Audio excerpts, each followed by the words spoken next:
In this episode, we define the feminine and masculine spirits and their relationship to love and ethics. Welcome to the Bottom Turtle Podcast.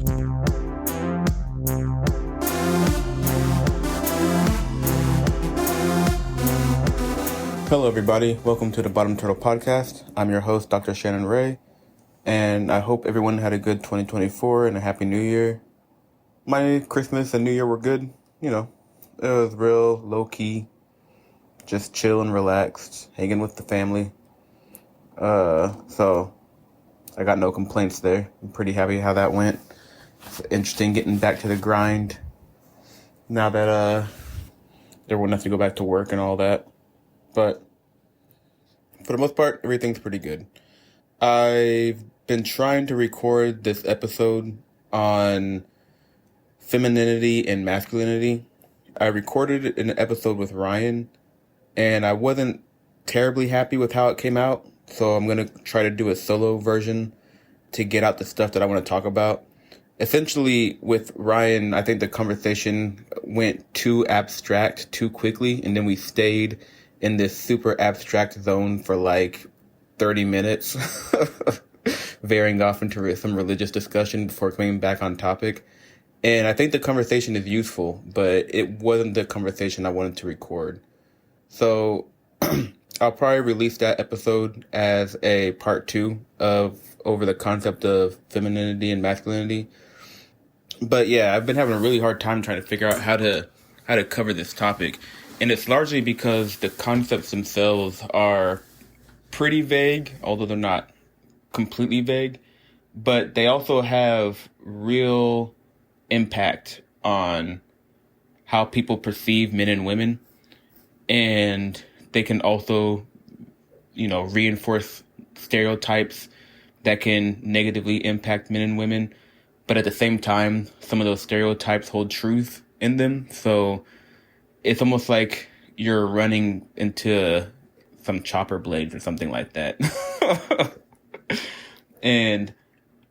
And so I just kind of want to talk about these concepts in the context of the podcast or the language of the podcast, because you know how we do on the podcast. We're constructing a language.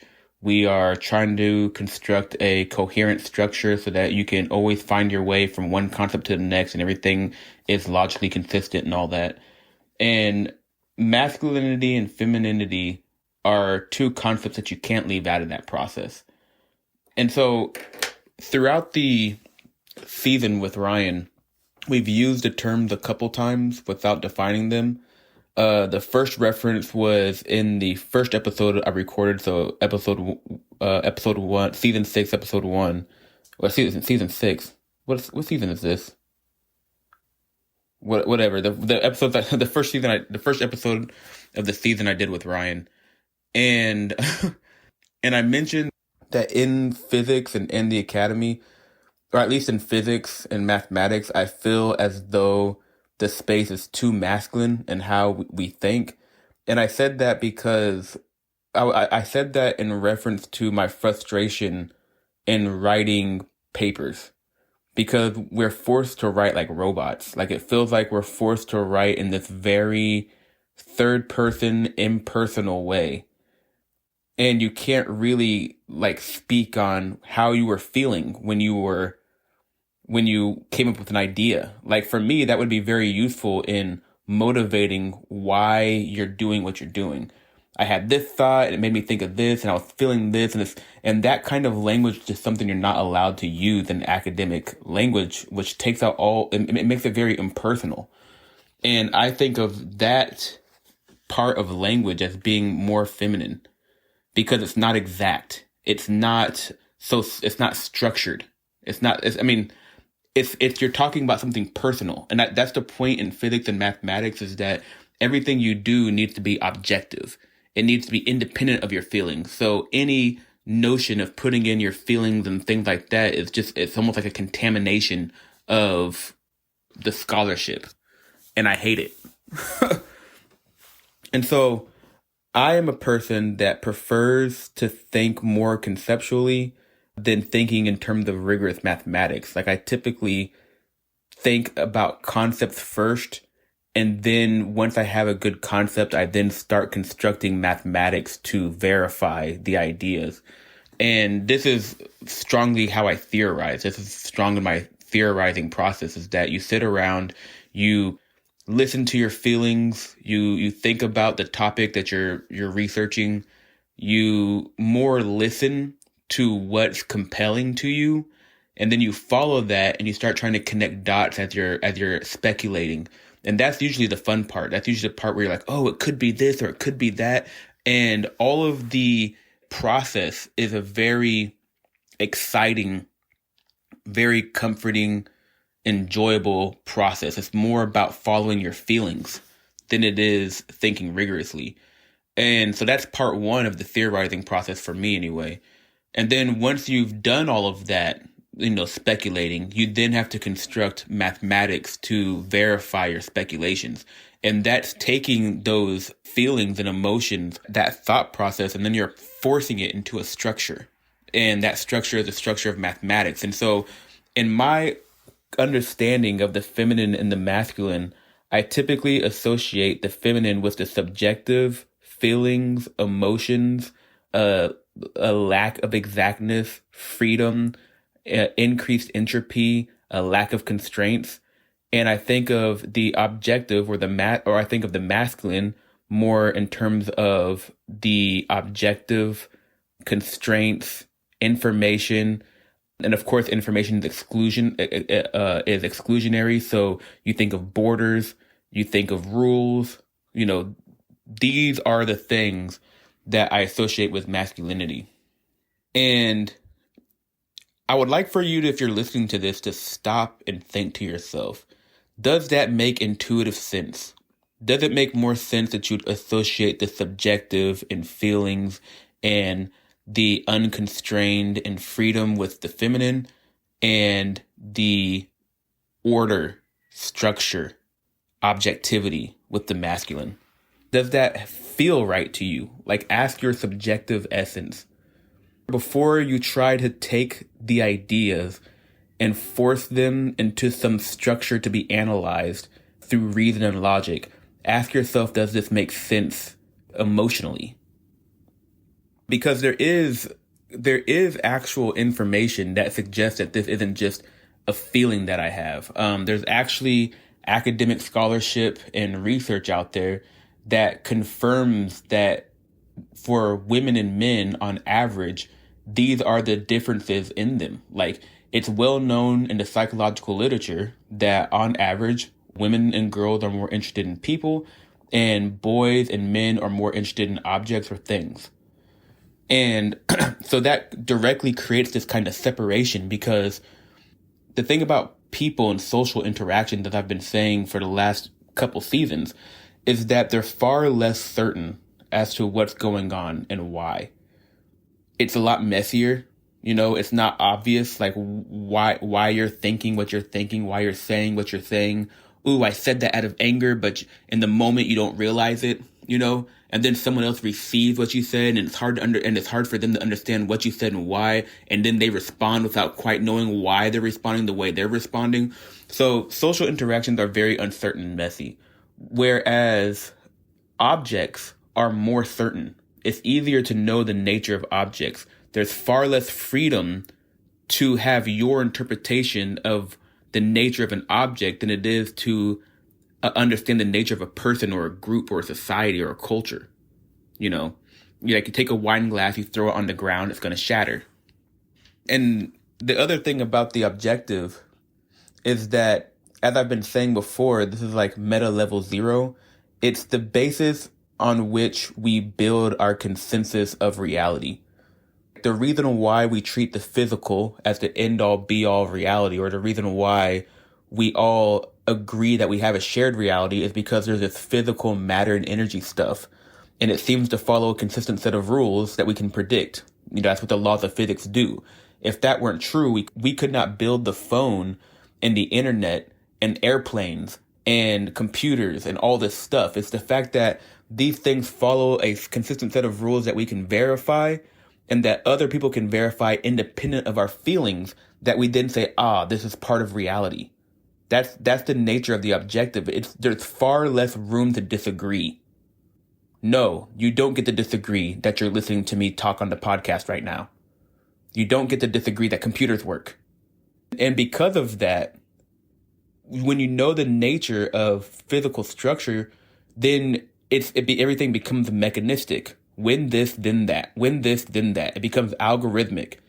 And this is the nature of logic, of logical structures. Within logical structures, there's a causal structure. And it's the causal structure that allows for predictability that makes it to where you can't disagree.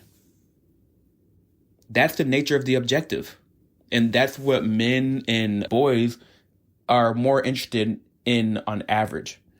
Now, I also want to emphasize very clearly that this doesn't mean that girls and women are not logical, and it doesn't mean that men don't care about people's feelings or emotions. Please don't think that way. It just means that when you observe the differences and preferences and behaviors between men and women, then on average, there's a difference. You know, if you had to bet your life on something and all you knew is that there was a woman, or all you knew that there was a man, that information might be the difference between you living or dying. It's the only thing you can base your guess on.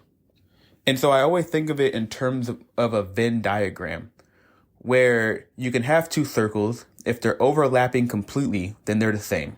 There's no difference between them at all. But with men and women, it's more like the Venn diagram has two overlapping circles, and they overlap quite a bit, like a lot. But there is a degree of separation that you can actually observe. And we know this for a fact. Like when you look at who commits violent crimes, if you had to guess who the top 10 most violent people on earth or in history have ever been, and you guessed a man, then you're probably going to be right. We all know this intuitively, and we all know it as just a fact of reality. When you look at prisons and look at people who are in prison for violent behavior, it's going to be men. You know, men have greater testosterone, and that physiological difference affects how we behave and act and respond to things. And another thing that's a difference between men and women is men are typically more direct, and because they're more direct, they're less agreeable, so they're more willing to offend. And they're more willing to offend because of a greater emphasis and value on the objective. They place more emphasis on the objective. And so if somebody is saying or doing something that's just incorrect or false, there's less time cared about how they feel about it, as opposed to just saying, yeah, well, you're wrong, get over it, or something like that. You know, yeah, that's wrong. And within groups of men, there is this capacity to be more direct. But with women, because they value more feelings, emotions, group harmony, group cohesion, nurturing, and like nurturing the vulnerable and stuff like that, because they're more oriented that way, then they're less direct and they're more agreeable. And this isn't me just pulling this out of my butt. I actually took the time to look this up a little bit, so I didn't do like some extensive literature search because I ain't got time for that. But I did go through some literature. I found a paper. The paper is called Gender Differences in Personality Across the 10 Aspects of the Big Five, where the Big Five are Big Five personality traits. And those Big Five personality traits are extroversion, agreeableness, conscientiousness, neuroticism, and openness/intellect. And so within this paper, there's a section where they're talking about agreeableness. So here's what it says. Agreeableness comprises traits relating to altruism, such as empathy and kindness. Agreeableness involves the tendency toward cooperation, maintenance of social harmony, and consideration of the concerns of others, as opposed to exploitation or victimization of others. Women consistently score higher than men on agreeableness and related measures such as tender-mindedness. So that's important because what it's saying is that women and girls will place more emphasis on, say, protecting someone's feelings or saying something in an indirect way as to not hurt someone's feelings over just the blunt, naked truth or logic. And that tendency to be more agreeable can also lead to a tendency to be more vague or less clear. thus being more entropic, you see? So this is part of the reason why I think of like the subjective and the lack of constraints as being more feminine, because again, you have this tendency toward being less direct, more agreeable. So then when you look at this tendency to be more agreeable in terms of competition and violence, it's also the case that, men and women both can be aggressive, and they demonstrate aggressiveness differently. So again, men being more black and white and oriented around the objective, they're more likely to just be outright physically violent. And, if someone walks up to another person and punches them in the face, it's very obviously clear that they've done something like wrong. I got angry at this person because we had a disagreement, so I punched him in the eye. And everyone's like, yeah, that's wrong. You should be punished for that. You're probably going to go to jail or something. But because women don't typically go the physical violence route and are more oriented around the social, their aggressiveness usually comes out in terms of verbal aggression or like psychic aggression or, name calling or gossip or something like that. And so that form of aggression is far less obvious, far less clear. Something that I was saying in the episode, making order beyond meta level 0, is I was saying again, like, what is violence? The first instance I gave of a man punching someone in the face is clearly violence. But if you go around saying that if you agree with me, then you're bad, and you're claiming you're doing it out of the name of virtue and justice, but really you're doing it just to advance your own position or to advance your own beliefs at the expense of someone else's reputation, then it becomes much more difficult to figure out whether or not this person's being sincere. Are they lying? Are they, what's going on here? And when you claim to do it with the ideas of virtue, or you claim to do it with the identity of virtue or moral, it's very easy for people to go, that person's not being bad. Look, they're claiming to do this because they're a good person. So again, this is this extra degree of entropy that comes from the social, which women and girls are more oriented around, that makes me more think of the feminine in terms of the subjective. Because again, the subjective is something that's like hidden. Throughout these episodes with Ryan, we've been talking about how people come together to create an identity with each other. And I always give the framework that we all have this subjective freedom, which is personal, that we give up to enter into a social contract. We give up some of our sovereignty. And then by doing so, we agree to live by these rules and to agree that these symbols mean these things. And through that process, we create a mental object and a shared reality. And so by its nature, the subjective is personal and hidden.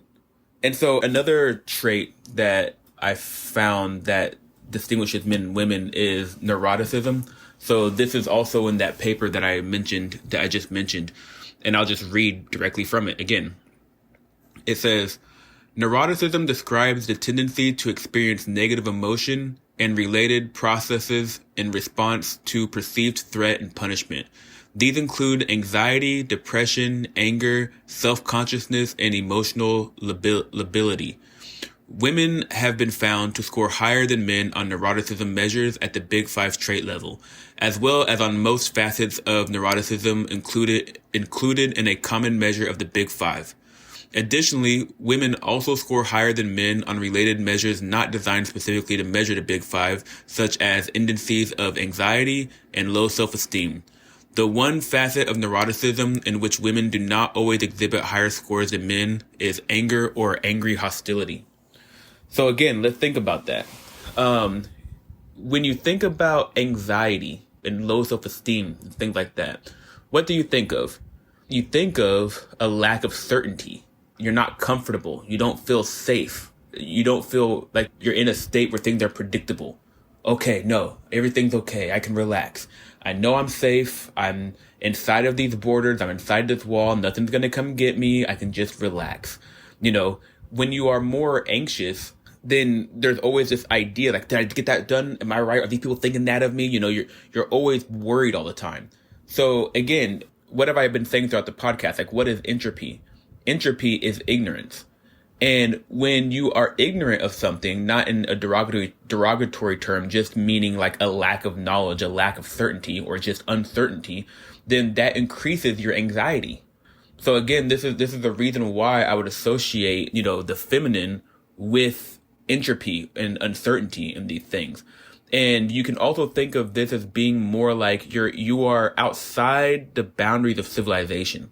Because you're more oriented around your emotions and feelings, then you don't necessarily know where you are or what's going on. This is precisely the argument that I've been making throughout this last season, is that I value logic so much because I am an anxious person.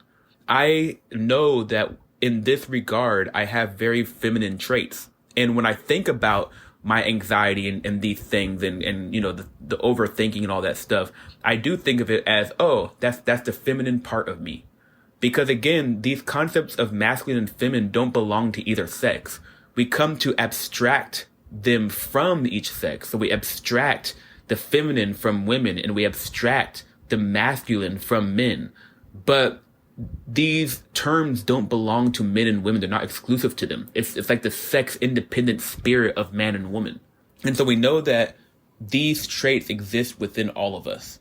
So as a more anxious person, the reason why I cling to logic is because I overthink so that I can be certain that the next step I take is the correct one. You see? It's like someone who is a perfectionist is actually you're a perfectionist because you're scared. You're less willing to walk into the wilderness and just kind of be comfortable in unknowing. And I think that also that nature of being super logical, like I do think that there is a degree to which I am very masculine in my thinking, where it's just like, I think like a machine. I think like a robot, like, algorithmically, like just you listen to this podcast, you know how I think.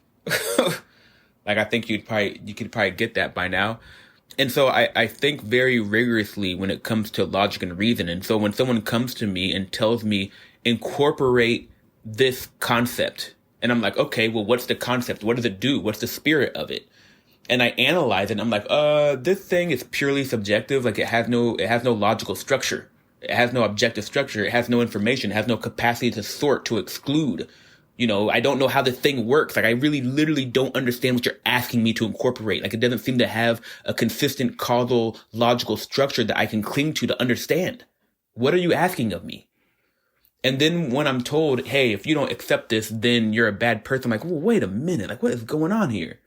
So that's another reason why, to me, it's like asking me to take on this idea, like a man is anyone who can identify the man, or a man can get pregnant.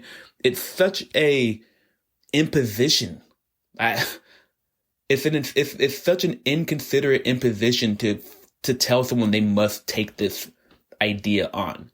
And so I see that structure, a man is anyone who can identify as a man, and a woman who is anyone who can identify as a woman, as a purely feminine subjective structure, because it has no logical structure associated with it. It's pure feelings and emotions. Like I'm sure that if you're someone who has gender dysphoria, or you're someone who's going through some process like that, being told that you are a man when you are in fact born a woman probably might make you feel good.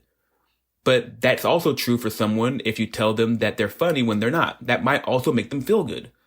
And so when you think of this difference between the masculine and the feminine and men and women in regards to women's tendency to want to value preserving someone's emotions for the sake of group cohesion, then you can understand that the attempt to force others to adopt a structure that has no masculine nature whatsoever is like the epitome of the feminine trying to dominate the masculine.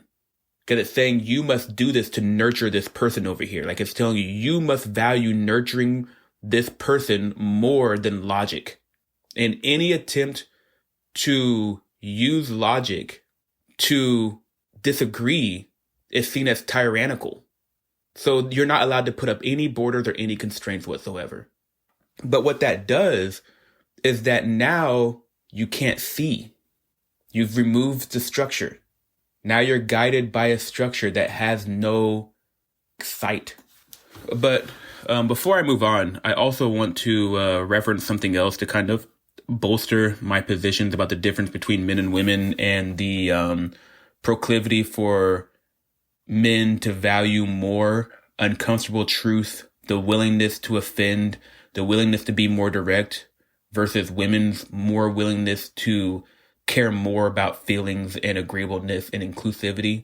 There's this video by a magazine called Quillette. I don't know if you guys have heard of it. So there's a video on YouTube. I'll link it in the show description of this episode, where they are examining the change in the university as the proportion of women who are students and professors starts to actually be more than men. So as women have more representation in the academy and actually start becoming the majority, they're looking at how that affects the priorities of the university. And so what they did is they did a bunch of surveys of professors at universities. And the point of these surveys is to demonstrate precisely this difference I'm talking about.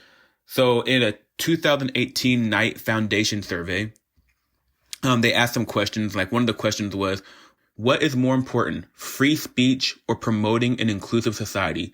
71% of men said free speech. 59% of women said an inclusive society.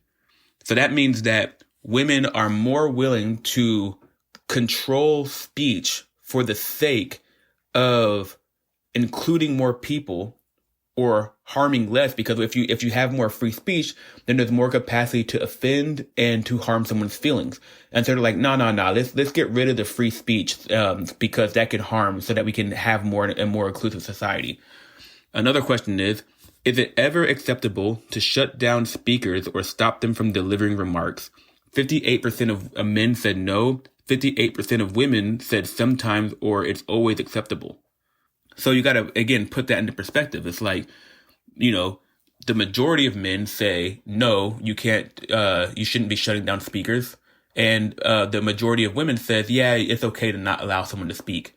Again, with the implication that what if they say something that hurts someone's feelings or offends? Scholarship should be completely free to pursue research questions without fear of institutional punishment for their conclusions. 60% of men said yes. 35% said it's complicated, and 5% said no. For women, it's 40% say yes, 60% say it's complicated, and 1% say no. So again, at least in this case, the majority of men said that people should be allowed to pursue research regardless of where the conclusions lead, which, you might be just having an honest inquiry, and the inquiry itself might have some implications about a particular social group that might be a hard pill to swallow. And so a man might say, well, it's good that we know it so we can pursue it. But a woman might say, you can't do that research because it might hurt someone's feelings. See?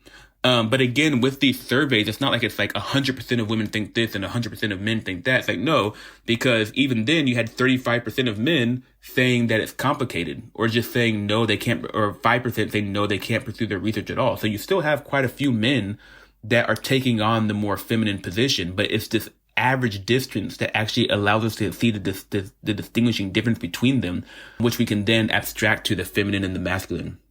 And then the last question I'm going to say is, if pursuits of truth and social equity goals appear to be in conflict, which should scientists prioritize? 66% of men said truth, 43% of women said truth, 32% of men said it's complicated, 52% of women said it's complicated, 2% of men said equity, 5% of women said equity. And so the point is that this idea that emotions and feelings and inclusivity is more important than logic or facts that could harm someone's feelings or something like that is completely consistent with the difference in men and women for women being more agreeable and men being more willing to grapple with things that are less agreeable and being more direct and caring more about what's true, or like caring more about the objective, and put it that way. Yeah. So hopefully this justifies why when I talk about the feminine and the masculine, I associate the feminine with subjectivity, liberal, entropy, freedom, chaos, a lack of constraints. And I associate the masculine with objectivity, conservative, information, order, and constraints. And I realized here that I didn't really touch on why liberal is associated with the feminine and masculine is associated with the conservative. It's because, like, if you go back and listen to our episode, season 2, liberals and conservatives with Oyani and I, you go back and listen to that episode, we talk about how the liberal and conservative spirit function. You know, the liberal tears down borders and the conservative wants to preserve borders, right? And so again, with everything I just said, you can understand how that works immediately. You know, if you have something like a hierarchy, then you're saying this is more valuable than this. This is better than this. You know, this is preferable over that. And what that does is it starts to weigh things and creates a structure. And then based off that structure, that's the structure you use to see. That's the structure. That's your worldview. That's how you see reality. But, you know, that structure can exclude somebody. It can make someone feel bad. You know, if someone has a certain lifestyle that you disagree with and you think that it's not healthy or it's not good and you stick to that value, that might make the person who disagrees with you or who identifies with that trait feel really bad.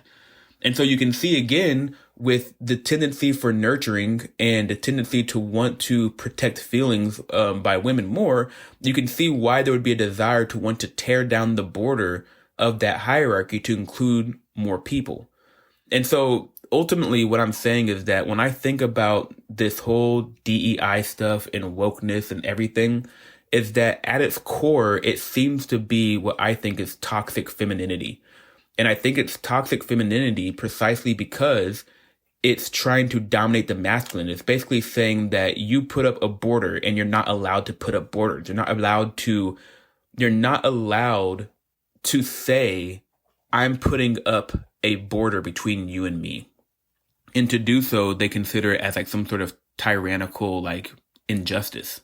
But the ideas they offer literally have no logical structure at all. So I think it's an example of like the excesses of femininity. And I do think that in our society right now, we are swimming in an excess of it at the moment. And you can see it with this whole gender ideology stuff. So I don't know, you know, I imagine someone might hear this and hate this take, but that's what I think. And so we can look at the opposite example, right? So we know that toxic femininity is an attempt to dominate the masculine, but I think that toxic masculinity is an attempt to dominate the feminine, which is to say it's like the objective trying to dominate the subjective. And I always say it back in reference to the episode that we had, season 2, pointing in the continuum, where if you remember in that episode, I was talking about how this idea of saying that the existence of entropy means that we can't know anything. Meaning that when people start looking at a concept and they're saying something like, you know, oh, well, it's not perfectly well defined. You know, there's some uncertainty there, therefore it has no meaning. Like, that is total nonsense. And what ends up happening is that the claim is something like there is no objectivity or there is no objective truth because they observe that there is entropy or uncertainty in the definition of words and concepts. And the way I see that is it's saying that the subjective has no capacity to create objective reality. And so what that means is that to be able to say anything or to say that there is anything, you'd have to have infinite structure to create exact concepts. So then what that means is that when you say that the objective is the end all be all reality and the existence of any entropy or uncertainty whatsoever negates any truth, then what you're saying is that there is no room for the subjective in creating reality or the feminine, and that the only thing that you can have is infinite structure. You see? So that's the exact opposite thing of you're not allowed to have any structure, and it's just like pure subjectivity. So this is actually why it's the concept that we're made in the image of God is so important. Because it's saying something like our subjective feelings, like that nature which makes us like God, is actually our freedom. It's our free will. It's the fact that there is freedom, there is a lack of constraints, and that when you have a particular set of feelings or ideas that really are important to you or animate you, then what you're doing is you're arbitrarily privileging these ideas versus those ideas. Think back to why you are animated. Why do you do what you do? Why did I become a physicist? There's just something that spoke to me when I saw equations that said those things are beautiful. I can't tell you why, but I followed that whim. And that whim arbitrarily privileged mathematics and physics for some reason to me than most people. Some people become comedians, some people become cops, some people become chefs. And so that arbitrary privileging creates a structure which is something like a manifestation or an actualization of your spirit coming forth from the void. And this is actually the thing that Ryan and I ended up talking about. So we ended up for like 30 minutes talking about the difference between the subconscious and the conscious, precisely because it does fit into this conversation. But, I think it's a little more abstracted than the stuff I'm talking about now. But, you have this thing that speaks to you that's not pinned down by structure. But when you become aware of it and you form a thought, then you force structure on it. You formed it into a structure after that. And I'm saying that subjective thing has value, and it is a reflection of reality. And so when you're looking at some idea or some concept, and you start realizing that the basis of the concept starts actually, like, the reason why you think that actually is just due to an intuition. I mean, think about it when it comes to this idea of what is a man and what is a woman. It's like, what I actually do see this as something like a tyranny of the objective. They're saying something like, we can't pin down what these words are exactly. There are some intersex people with intersex traits. What is a man exactly? What is a woman? And because there is some uncertainty into the meaning of these words, and that means that there's a free for all and they don't have any meaning or something like that. And it's like, no, man, a lot of our, like for the most part, we do have good logical structures that allow us to distinguish men and women. But the logical structure, like the objective, is not everything. There is an intuition. There is a feeling that when you walk into a room, you know a woman when you see one. Like, that's part of it. And this is part of the thing, again, that I'm saying that's being asked of you, is that it's asking you to reject that subjective, affective sense that you have for why you think the way that you do, and telling you that feeling is wrong. That's another reason why I reject this, because you're asking me to lie to myself. And that's precisely what I see is it's like an attempt to dominate my subjective spirit. It's like trying to dominate my feminine. That's why when I'm pleading, like, what about my feelings though? To me, that's more of a feminine. That's like the feminine in me, like, defending myself. Like, what the hell are you doing? But when you understand that we're made in the image of God, then you understand, like, oh no, that's a divine being right there. I'm a divine being, you're a divine being, and as such, your feelings and whims and emotions actually have the capacity to create reality, to manifest the objective. So if you go back to our episode on the incompleteness and the nature of the subjective, and you start realizing, like I was pointing out in the episode, that the way that we create reality is by assuming that our subjective experience has the capacity to model the objective. You have to assume that to do science. You have to assume that to say anything about truth or facts or anything at all. You have to assume that. And like this is when, like, in my mind, this is what I was hoping the conversation between Ryan and I would kind of evolve in this way. And I swear to you guys, we tried recording this twice this weekend. And then the second time I didn't really like it. And then I tried recording it on my own like 3 times. Something about these ideas just made it really difficult to force it into something coherent and clear. And it's because I'm trying to incorporate all of these ideas into it. Like, so I'm actually pretty happy with how this is turning out right now. But I just want to end it with reformulating my solution to the objective truth of ethics now that I have the masculine and the feminine well-defined. And you'll notice that now, when you go back and listen to the podcast, that this entire time I've been associating the subjective and the objective with the feminine and the masculine. So every single time I wrote a poem, every time you heard me use subjective and objective, you can now replace it with feminine and masculine and go back and listen. And you can go, oh, okay.